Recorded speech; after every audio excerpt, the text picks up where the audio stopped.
And we are live. Welcome back, ladies and gentlemen. I am your host, Blake Ruffino. Alongside me is my co-host, Joe DeLeone. Good morning, sir. How are we doing?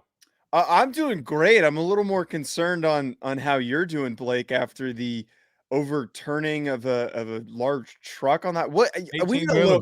we need a little context. What happened All with right. that whole situation? So let me set the stage. Yes. Okay. So I've been married for 5 glorious years, okay, to my wife, Megan.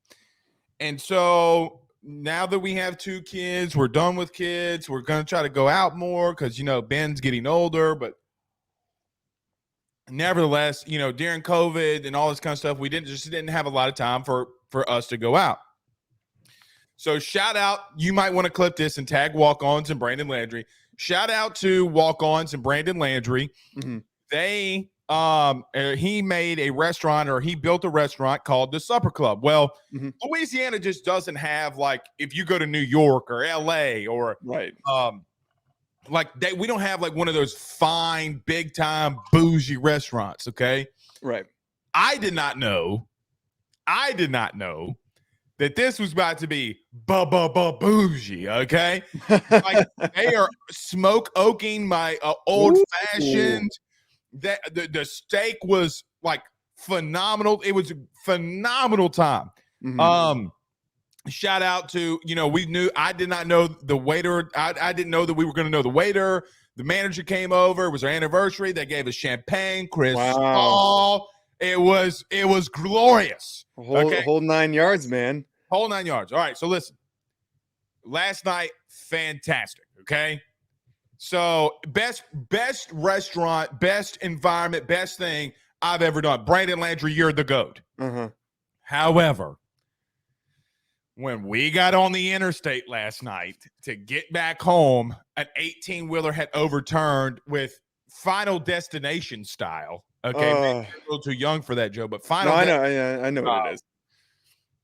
We sat there from 8:45 until 11:45, and then Daddy got pissed. So, you know me, and maybe one day we can talk about what I do outside of the podcasting world.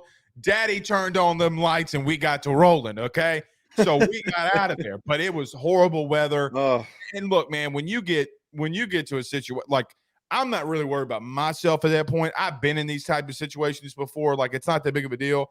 We got 2 kids at home. My mom's here. My mom had to spend the night. Our lights went out.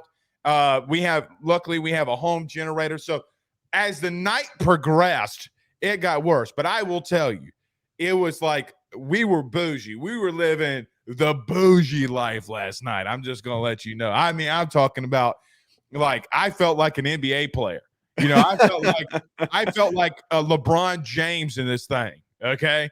Well, I guess that's the silver lining of that sucks sitting on the highway for 3 hours, but it's silver lining. At least you got the good dinner out of it, and you got to have the nice experience. If you ever make it out to LA, I got to take you to some goofy places that fit that. I will tell you this. You do not have to wine and dine me. Oh, I'm going to go to LA. Like, if you give me just a nice steak, like, I don't want. Let me tell you this. Let me just tell you this. Outside of going with my wife to a place like that, I don't want to go there. I don't want to go to places like that without my wife. Okay. Like, I just really don't, because listen, what we experienced last night ain't, look, I ain't spending that kind of money without no, relations at the end of it all. I'm just going to let you know, I ain't spending that kind of money without relations. Okay. Well, part of the problem is, though, in LA, most like normal dinner places are like that. Bougie? They try to act bougie. Like, I went to an Italian place last night, and I'm not going to share how much I like a normal dinner and like a normal stay, like in New Jersey, would have been probably like $30-$40 less. Like, it's just like overpriced. They act a little bit over the top. Well, this place was not over. Well, it was rightfully priced for what we did. I mean, brother, I'm just telling you, that would have been a $500 dinner in LA, I bet. Well, I mean, listen, I'm okay with that. Like, let me tell you this. I thought we were going in there, and I had put $500 aside. I'm like, listen, this is my limit. Once you hit I got to tell you something. Once you hit that limit, it's over. But before we get to the football talk of the show, so last night, okay, listen, I'm not a dessert guy. I do not like desserts. Really? Yeah, just give me potato chips. If I'm going to splurge a little, give me more steak, give me more veggies, give me more salt. I don't, sweets are just not my thing. Mm-hmm. Buddy, we had this ice cream butter cake. Oh, Dog, it is the best dessert on planet Earth. Nothing has ever compared to this. And the waiter's like, well, listen, and I knew the guy, believe it or not. I didn't even know that we would know him. He's like, Blake, I'm gonna leave you this spoon because I just don't think you understand what you're about to get yourself into. And whatever. He gives me the spoon. They come out, okay? And oh my God, Joe. Oh my God. I'm talking about like I would punt a small child to have this dessert again. Like I would drop 30 kids to get back here. What kind of ice cream was it? Just vanilla? Really, you know what? I don't even want to know.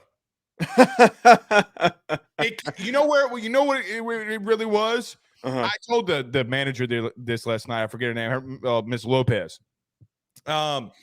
Legitimately, okay, it was like manna from heaven. Okay, manna. It came from the heavens. Oh my God, how good this thing was. I'm so jealous of this. You're selling me hard. If I make it over to Louisiana, you're taking me here. Oh, we're going. We're going. And I'm going to make Braun pay. Anyway, nevertheless, we are live. We got a lot to talk about here this morning, Joe. I got to tell you something. Yes. I do want to add on to something that we are going to talk about. You wanted to talk about the recruiting side. Is Michigan overtaking Ohio State? I'm cool with that. I'm cool with that. Got to talk about these 2023 projections, though. I put that in there for this reason. Recruiting can change like that. Yes. So I think that we should do projections and recruiting. I'll let you lead it off, though, when we talk about all of that, because I think we got to get to a point where, look, some of these guys can decommit. I will tell you, though, and there's only one specific area that Michigan's out recruiting Ohio State. Only one. And I think once we get through this, is Michigan overtaking Ohio State? I think that's what we're going to talk about mostly today. Like, right. We can talk about recruiting and all that, but I think our main goal today is Michigan overtaking Ohio State after 2 straight wins and 2 titles. Yes. Yeah, no, the way that we've seen things play out on the field, I think a lot of people can sit here and agree that Michigan is surging and Ohio State is kind of stagnated a little bit. I have a good friend of mine who tunes into the show, who is a Michigan fan. And when I put out my top programs list, he was not very happy with my placement of Michigan being lower than Ohio State for that reasoning. But I think if we dive a little deeper, recruiting tells a lot. And I think that sometimes not every recruiting headline deserves to be brought up on a national college football show. But when you have the signing of Jadyn Davis that happened this past week, that to me is a big signaler of what is to come. And we're going to dive into that and talk about the significance of it and just my recruiting background. I'd like to discuss what that means for the future of Michigan, getting a guy like that in this class. We'll dive into all of it, but it's just a really interesting headline for them to grab him. And then Ohio State gets a 5-star receiver. It's a really, really aggressive back and forth when in the past it hasn't been. It's been all Ohio State. Yeah. However, there's one thing. So listen, there's one thing that Ohio State's not doing in recruiting that Michigan is tearing their behind on. Okay. You know what that is? It's quarterback. No. Michigan is tearing up Ohio State in this. Yeah. You know where it is? Offensive line. Really? Yes. I went through it this morning again. Ohio State's getting that ass beat in the portal on offensive line. And what happened the last 2 seasons on why Michigan beat Ohio State down? Joe, we're talking about 250 rushing yards. We're talking about 200 rushing yards, back-to-back games for Michigan. Ohio State is getting beat up front. That's it. It doesn't matter what receiver. Look, we were just talking about desserts, right? Receivers are the whipped cream of desserts. right? They're the topping on everything. They make the dish because they're the flashy guy, they're whatever. You know what the base of all this is? The base of that dessert, what you do up front, okay? The cake is what you do up front. Michigan is tearing Ohio State's rear end up, not only in recruiting in the portal. I don't care, Joe, necessarily. So let's do this. Before we get into all this, let's do this. Let's talk about our good friends over at BetOnline because then we can go into all of this. But I want to get into that. So everybody do us a favor by hitting the like and share at the end of the show and through the show. Do us a favor by, if you have any questions, we're doing our mailbag segment at the end. We got a few too, which is pretty good. Some people are chiming in quick and keep commenting them as we go, and we're going to get to a lot of questions for the second half of today's show. Awesome. I'll answer this one as an example very quickly. Ethan Dole says, breaking news, Haley Van Lith into the transfer portal. Does she come down? Look, I don't even know who that is. I'm going to be completely honest with you. The girl with the pigtails, the braid pigtails. She went to Louisville, and her and Kate. From Louisville that Caitlin Clark said, shut up, you're down by 15.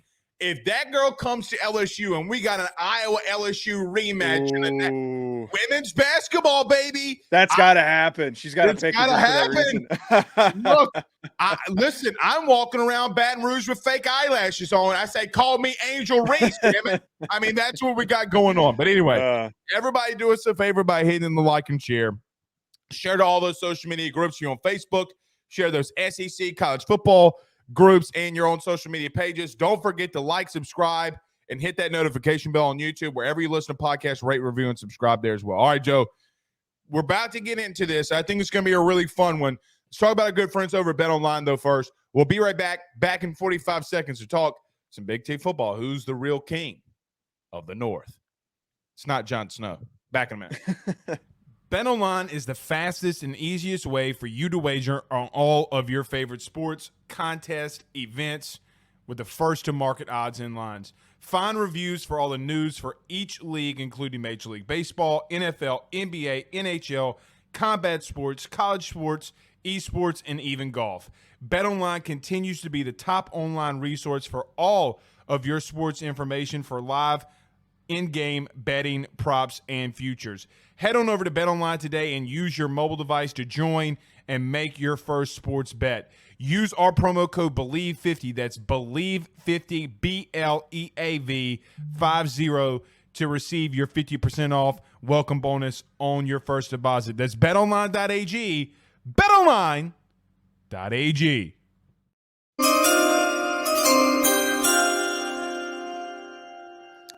I missed that we're back. I know that we get. You can use it. You can use it. We're back.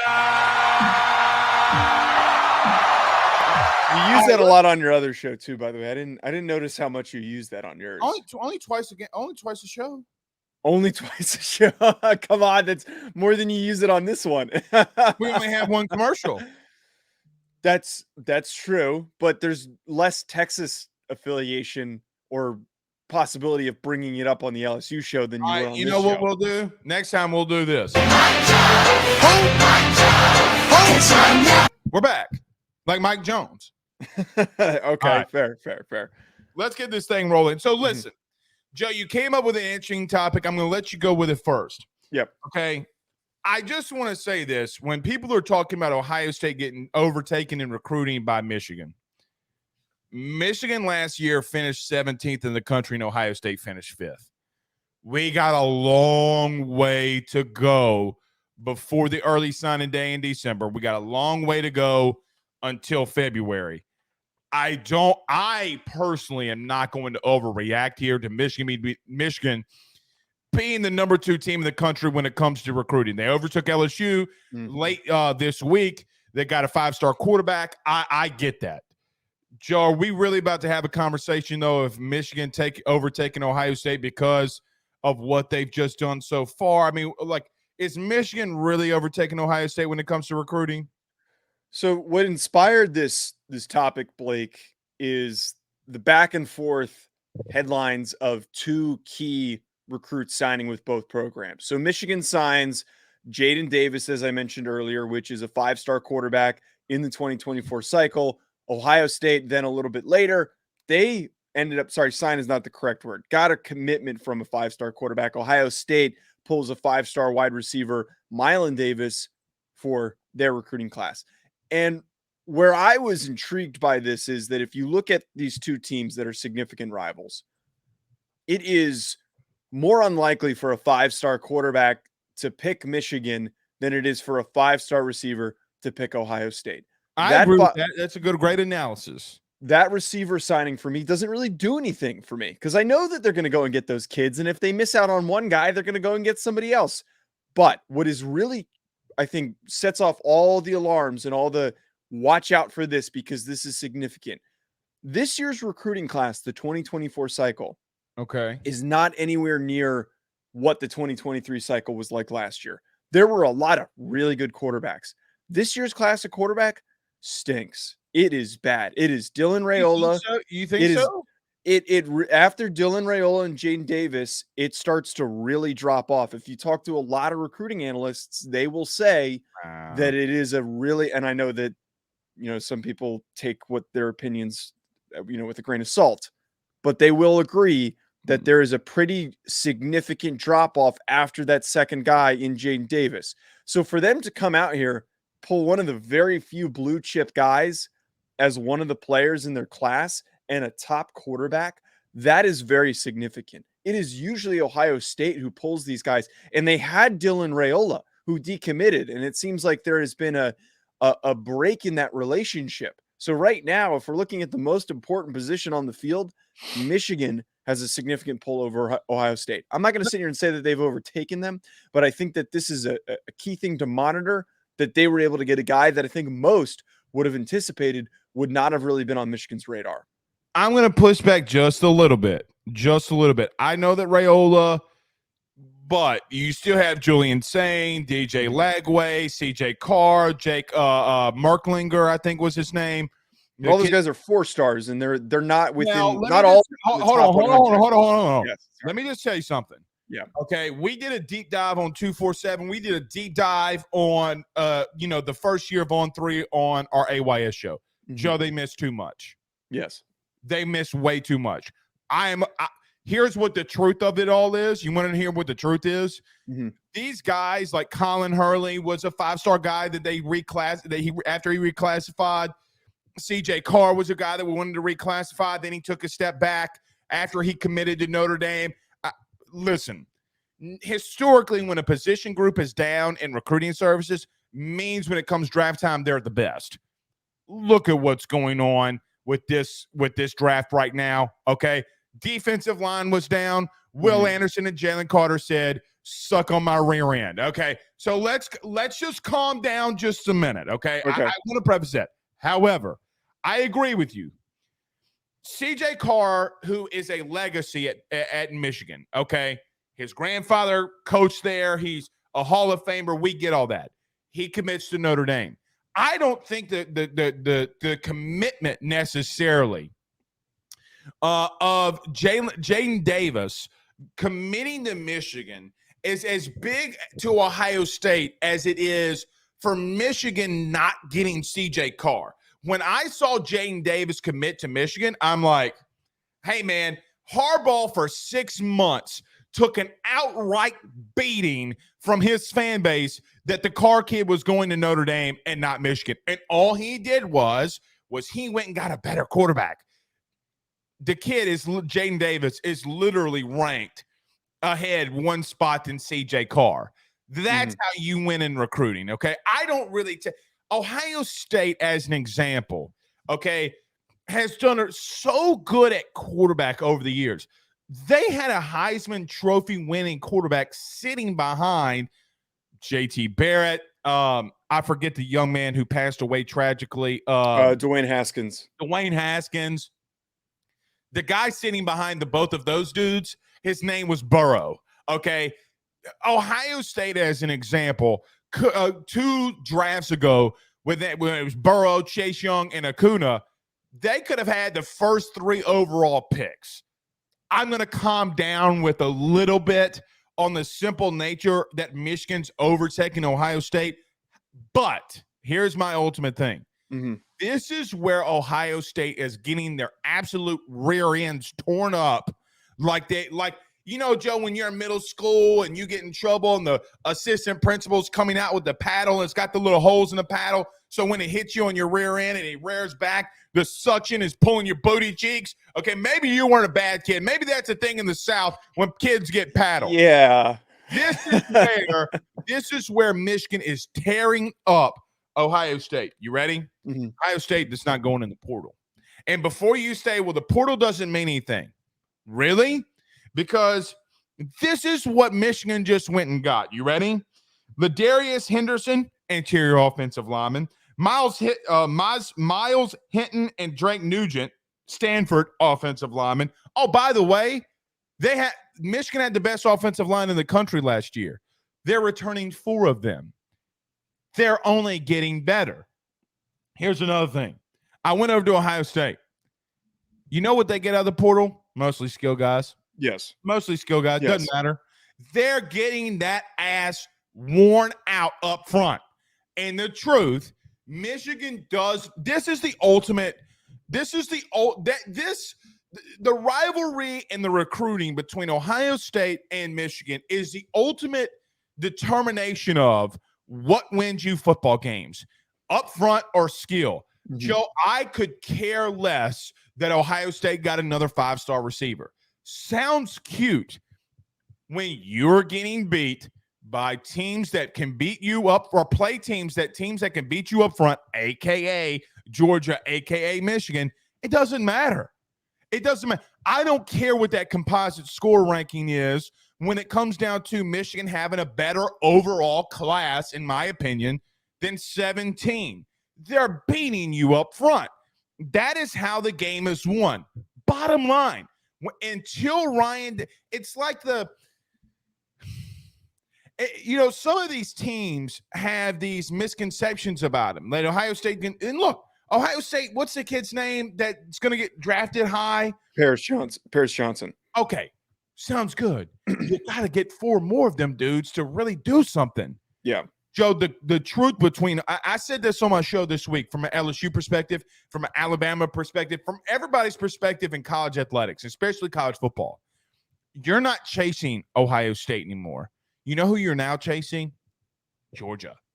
Because until you can get enough dudes up front that can overcome what they give you, you're not going to win anyway. Joe, I will take a little bit less skilled players, just a little bit. I don't need the 5-star guy. Go get me the dudes that can win you the game up front. You know who? Especially when we talk about recruiting, like Jamar Chase is the lowest or one of the lower rated 4-stars. And I know DeLeone came out with, well, who's the best skill guy? And I'm like, dude, Jamar Chase was a low rated 4-star. I look at who's the kid from Ohio State that went to Alabama? Jamison Williams. Yep. Low rated 4-star. And I'm like, that kid's better than everybody. I was preaching from the rafters when Jamison Williams came out. I'm like, this kid is unreal. What are you talking about? Like, this kid's a first round pick. What are we doing here? Until Ohio State gets serious about recruiting up front, they're going to continue to get beat by Michigan. That's how I see it. So I didn't mean to cut you off. I'm cutting you off. No, finish your point. I'm done. Go ahead. A couple thoughts on that. So one thing that I always find really interesting with offensive line recruiting, everyone assumes offensive linemen are just, brutes. Assumes that they're not going to be the smartest kids and they're not going to go to the best schools. Historically through the draft, do you know what position group scores the highest on the Wonderlic test, not named quarterback? It's offensive line. Offensive line. So a lot of times if you monitor these recruiting classes and you pay attention to and you look at where the top guys sign, a lot of them pick good academic institutions. Now, you're going to have the instances of Caden Proctor switching from Iowa to Alabama. The little kid went to Stanford. He was the number 3 overall kid in the recruiting. He goes to Stanford. I'm like, what, you going to go up there and hug some trees? Like, what are we doing here?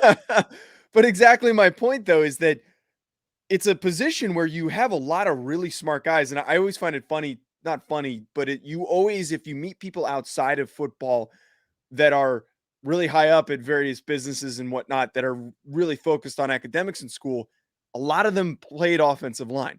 And I think that helps Yeah, Michigan we in the did. circumstance. You're not in this category. Okay. Okay. um, it really helps Michigan in that stance. And there's a reason why, like Notre Dame, for example, always recruits well along the offensive line, is because they're able to attract those certain types of kids. I will say, though, I push back a little bit on the notion that it's not that they're not getting good enough athletes, Ohio State, for the offensive line position. I have concern with the development and the mentality that they bring to the position. So, for example, Paris Johnson, highly recruited tackle, plays guard, bumps out the tackle, really good football player. Smartest move he ever made. Yes, great athlete. Is he consistently aggressive and does he have the right demeanor snap to snap? That No, he remains to does be not. seen.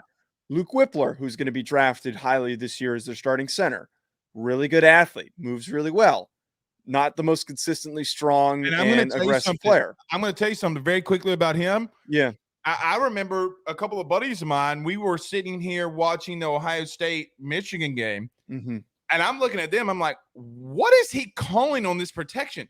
Yeah. What is he doing? He just did. It seemed like the game was way too fast for him. But continue. He's a young guy, so that doesn't surprise me. And then the last darling of the draft class amongst the offensive linemen is DeJuan Jones, who's 6'8", he's 350 pounds, massive freaking kid. And everyone's saying like, oh, this is going to be a second-round pick. Guys aren't supposed to be able to move that well for this size.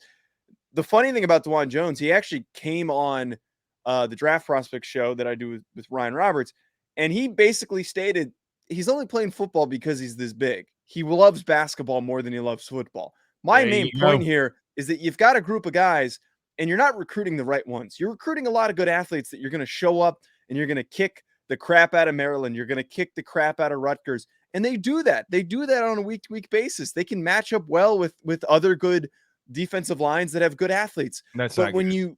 you get punched in the face by a team like Michigan that is a lot more physical and a lot more aggressive and has the right kids, the right recruits, and have developed them into the right mentality, a hard-working mentality, you're going to lose those games. That's where I have the cause for concern. Is it's not so much they're not getting the athletes, they're not developing them, and they're not getting the guys that fit what you need to be physical up front. It's hard, Joe, to counteract that, and look, like Chris says in the chat, you forgot Ohio State probably should have won the Natty this year. No, they shouldn't have. No, they shouldn't have. You know what probably works in hand grenades and horseshoes. Being close to something only works when in hand grenades. Like if somebody's throwing a hand grenade at you, it doesn't matter that they should have almost won it. They still got beat by Michigan. They still didn't win their conference. They still haven't won the conference the last 2 years.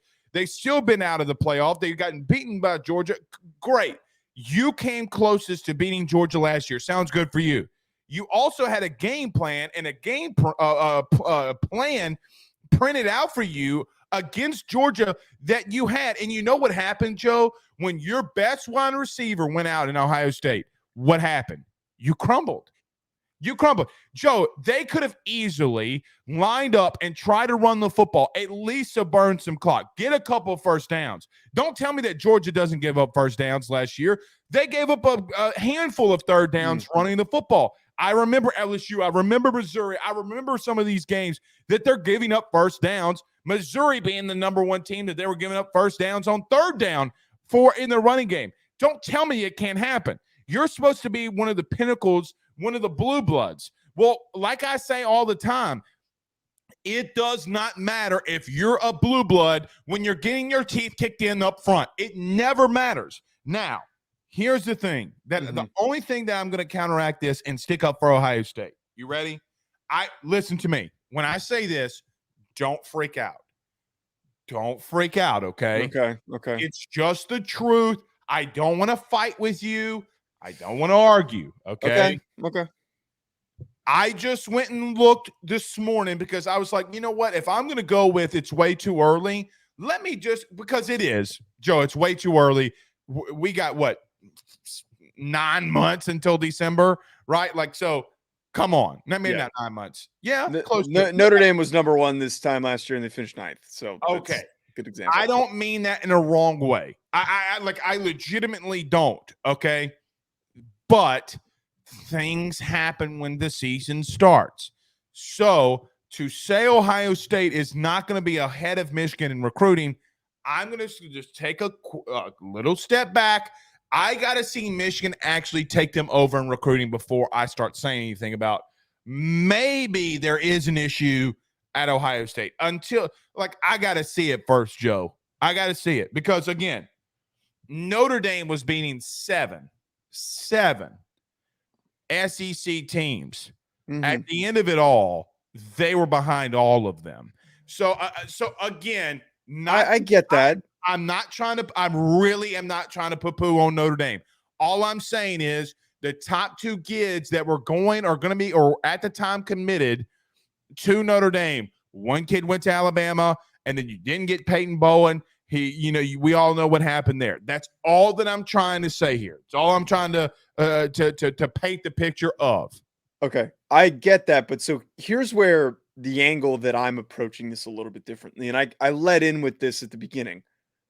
I'm not so much paying attention to the fact that where do they finish in the rankings, who finishes with the higher rated recruiting class, because as we said, those rankings are relatively arbitrary. It's a lot of information compiling by these sites that puts these rankings together. It is an aggregation of data that places them where they are, and it's numbers given to kids based on how they were graded. Joe, did you know, as an example, very quickly, that the evaluators for 247 had not gone inside the state of Louisiana, Mississippi, and only parts of Alabama since COVID? I would believe that. Okay, so spare me with the, when they say we've gone and seen, no, you hadn't. You saw them at a camp in their underwear. Well, to that point, even further, there are notoriously, if you ask anyone who covers recruiting for team specific, you ask anyone and they're going to tell you, they sometimes will just put a 4-star, 3-star rating on a kid that they've never seen because Alabama offered them. They do that all of the time because they just need to have their T's crossed. And listen, I'm actually okay with that. If Nick Saban offers a kid, if Nick offers a kid like a real offer, okay. You know what I mean? There are certain coaches that if they get a real offer from, I'm okay with it. What I don't like is the Bama bump, right? If you, everybody in the South knows, kids get Bama bumps all the time. I'll give an example, okay? So 247 had Aaron Anderson. Okay, this is 2 years ago.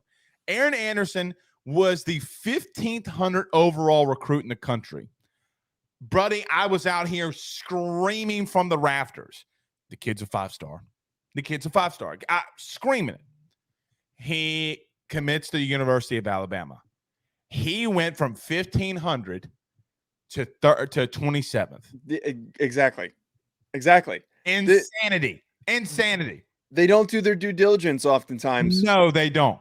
So that's why for my sake of this argument, I'm not putting too much stock into where these rankings end up. My main focus here is on that fact that they don't frequently get these 5-star recruits. The last guy that they got was JJ McCarthy, and they've been waiting for that next guy to come up. I really do believe in it. I know that you're going to reiterate the point that you made at the beginning of the show, that just because there's not that many 5-star quarterbacks in this class doesn't mean that there's not good quarterbacks. But I think if you evaluate, and we sit here and we watched all the tape on the quarterbacks, which I haven't done, we would agree that Jadyn Davis is significantly higher than the next best guy in the class. There is a drop off. I'm not going to say that. I'm not going to say that. Here's why. Okay. Because Jadyn Davis went to a couple of these camps, and as a thrower, he was not impressive.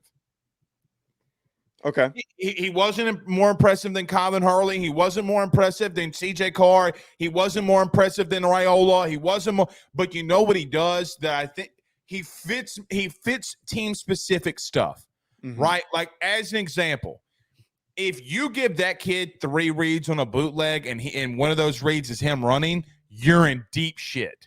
Yeah. I'm just going to call it what it is. You're in deep trouble. You know who he is, in my opinion.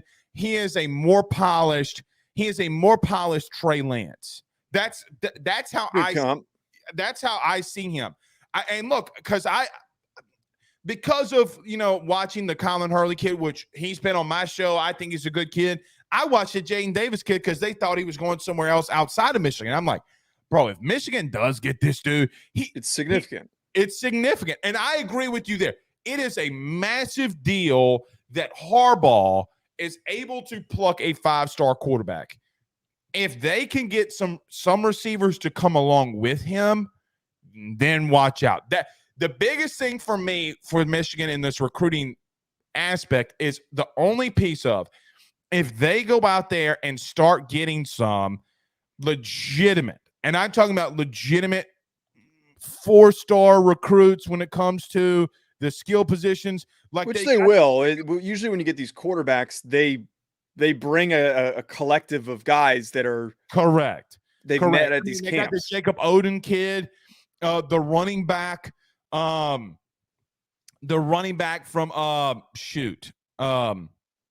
I forget where the kid's from, but they got the running back.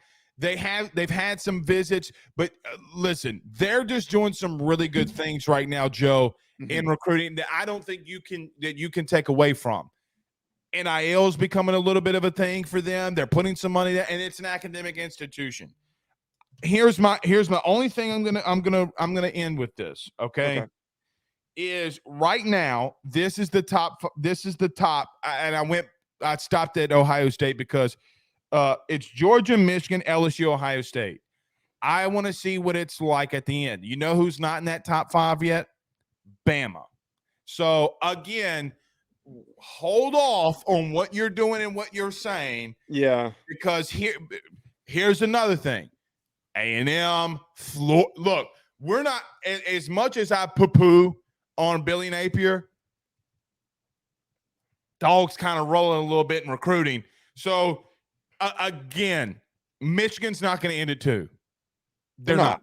Well, and Alabama's certainly going to flip a bunch of kids like they did this past cycle. They do it they almost wait for everybody to go get their bids in on everyone. And then they're like last month, they go and pull everyone like they did with Caden Proctor, who's the top offensive lineman in the class. Well, and Iowa just sucks. Let's call it what it is. Well, the kid's from Iowa. That's the only reason why he was committed there. Right. I mean, let me go down. Alabama is currently has 4 commits. They're ranked 19th in the class per 247. You want to hear some of the teams that are better in recruiting very quickly, better than Alabama right now? Yeah, let's hear Minnesota, Wake Forest, Clemson, oh my God, Iowa, Texas Tech, Florida, Oregon, South Carolina, North Carolina, Penn State, Pittsburgh, Tennessee, Florida State, Notre Dame, Ohio State, LSU, Michigan, and Georgia. How the hell is Wake Forest in Minnesota? Who do they pull?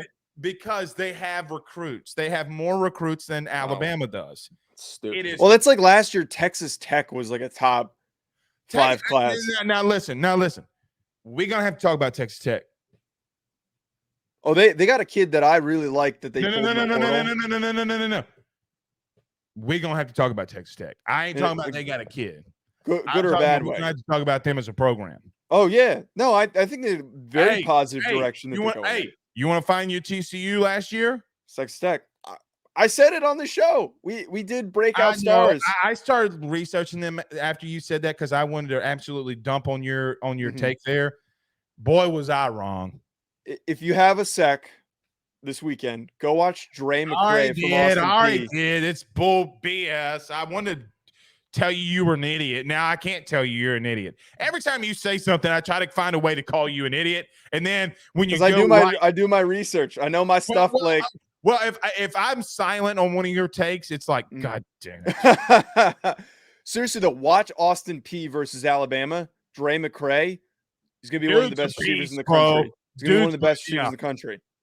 All right, let me ask you this, though. Let's transition here a little bit before we get to questions. What are the real expectations for 2023 for both these teams? Now, candid. I have been out there saying I like Penn State more than these two teams. If Penn State's quarterback situation goes the way I think it's going to go, I like Penn State. Joe, you know where I'm sitting at right now? if I had to make a bet today, even though I think Penn State's going to ultimately take it over this year alone, if I had to make a pick though, I'm going with Michigan. I'm going with Michigan to win the Big 10, Big 12, Big 10 again. I don't know where you can. Here's the thing when I break down Michigan, like I was doing this week when we were going to talk about this or this last couple of days. This is the thing, buddy. They're returning their offensive line. They got some new pieces on the defensive line. They got a lot of guys returning. They got some really good linebackers. Their DBs aren't that bad. I love their coaching staff. I think Harbaugh, as an example, gets ridiculed too much for what Michigan really is. I'm going to tell you something. How is Michigan a blue blood when they haven't won as many national titles as anybody else? I think Harbaugh, as an example, is a damn good coach. I think they're a damn good team. And for me, until Ohio State shows that they give a damn up front, I'm not picking them to win a damn thing. I second that statement, and I, as much as it pains me to support Michigan, being a Notre Dame fan, I do agree with that if you they didn't lose anybody. That whole effort to return a bunch of fifth-year seniors in like Blake Corum and key offensive linemen is really big. A starting 5-star quarterback in J.J. McCarthy, who showed a lot of positive signs of progression, returning. I think that he is good enough, and I've said this on other shows before, and I've gotten laughed at it. Dude, the guy's got some skill, and I think he's going to be a first-round pick when it's all said and done at the end of the season. He's got the traits. He's got, as much as we sit here and we go crazy over Anthony Richardson, we're going to do it. We're going to do it over JJ McCarthy. JJ McCarthy. Great head ass. He's a great football player. And then the last bit on this, first of all, Michigan needs to win the Big Ten. Big Ten or bust. Ohio State. Oh, hold on. Say Michigan's got to win the Big Ten or bust? I don't see them. There's no reason why they should do anything lower with everything that they're returning. They didn't send that many guys to the draft this year. They just won the Big Ten twice. It is an underachievement if they don't win the Big Ten again with the roster. I don't agree with that. I don't agree with that because I don't think people are giving Penn State enough credit.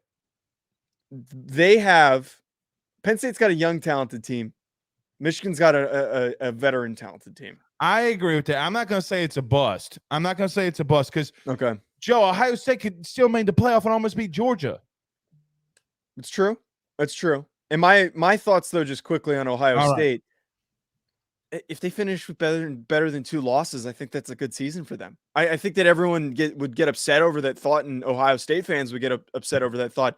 But you're losing 3 offensive line starters. You're losing your starting quarterback.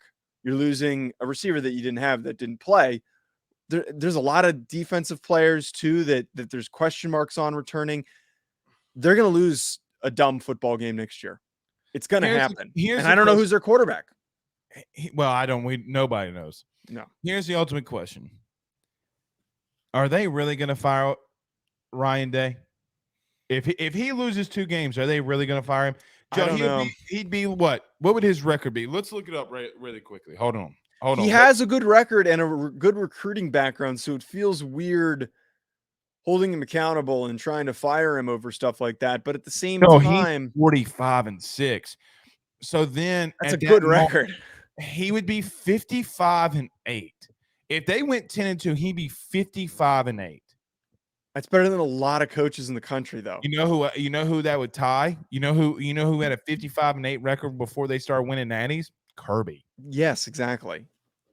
But you got to win I think the difference is that Kirby took over a team that was very mediocre. Georgia was average. Georgia was really freaking average. I'm not gonna say that. They were playing for SEC championships games. They were, but they weren't what they are right now. They were a team that was competitive. Nobody was Alabama. That's true. No, but I'm saying nobody was Alabama. I mean, yeah, he took it to the next level. But let's not act as if.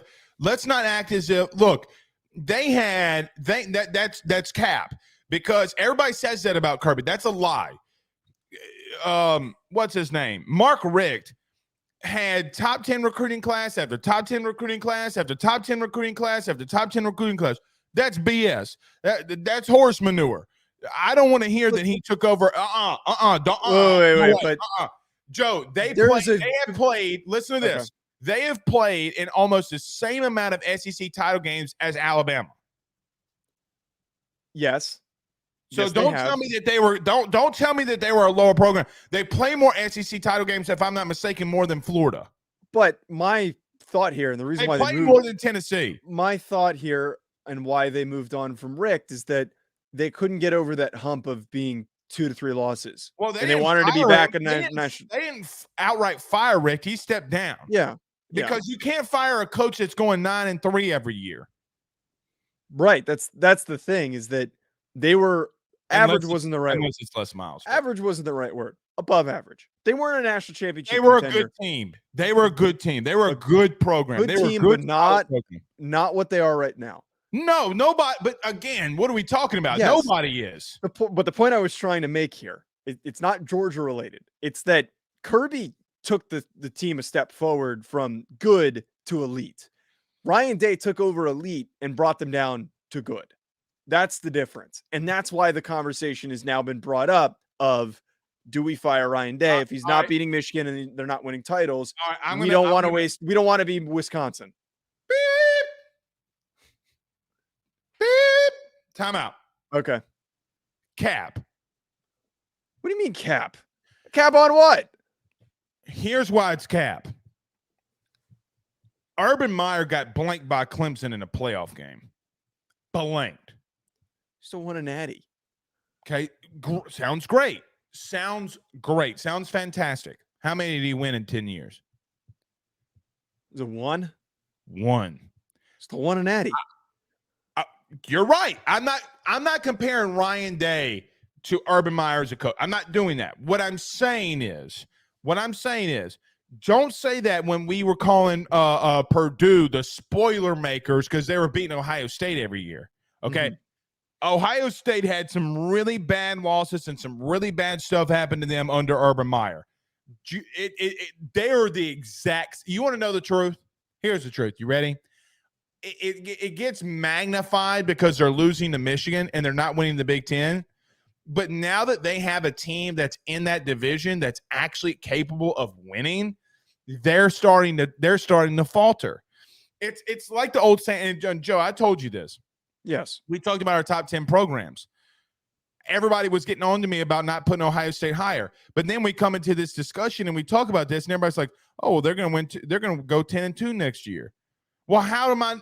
If they go 10-2 and don't make another playoff, they are the most overrated program in the country with what they recruit. If they can't win the Big Ten, it is not as if Ohio State has the gauntlet that the SEC does. Mm-hmm. So there is not. Let me just tell you something. Alabama, Georgia, name the school. They don't have to play in order within a month. Tennessee, South Carolina, who, by the way, was not a bad team at the end of the stretch. They're still a good team down the stretch. LSU, the worst team in the SEC, maybe, and Texas A&M has 14 5-stars. So spare me that Ohio State's not the most overrated team in the program when finally a team breaks through and it can actually compete for once and they keep losing to Michigan. This isn't anything. This isn't Urban didn't. Here's the thing that I would say that Ryan Day has to overcome that Urban Meyer didn't. Mm-hmm. Name a team in the Big Ten that was on Michigan's level when Urban Meyer was in the Big Ten. Wisconsin. Well, not on Michigan's current level, but was competitive. Was Wisconsin? They were a 9-3 team. They were always a 9-3 team. They were just a good team. Yeah. They weren't on the level of Michigan. There was never once a team in the Big Ten that could be like a Michigan that Urban Meyer had to consistently go against on a year-in, year-out basis. Is that not fair? That is correct. That's true. Okay, let me get into this. I don't disagree with you on your thought process of them going 10-2 because I think for the first time, now I say all that, I think it's a 3-team race in the Big Ten. I really do believe 2 Big Ten teams could get into the final, the playoff this year, and its last year of being 4 teams. I've told you what I thought about Penn State. I told you what I thought about Michigan. And now you know what I know. I think about Ohio State. Joe, they don't know who their quarterback is. But here's the problem with that. It don't matter sometimes what quarterback you got. if Marvin Harrison Jr. is wide ass open and can take it to the hizzy, might not really matter. Mm-hmm. They got to get better at being more physical on both lines of scrimmage. That's it. That's it. You're getting beat by teams because you're not good up front. That's it. There's no. That's the simple and truth nature. Mm-hmm. Okay. Who do you? By the way, I said I think Penn State. I'm going to pick Michigan at right now, but I think Penn State is trending. Who do you think wins the Big Ten? It's Michigan. Michigan wins the Big Ten. Michigan. Okay. So I think it's more of a foregone conclusion than for me than what I'm for you. Okay. I think Penn State's going to be good next year, but I just like Drew Aller is an athlete. He's a good football player, but I don't know if I'm going to be that confident to don him this elite player if he hasn't taken enough snaps yet.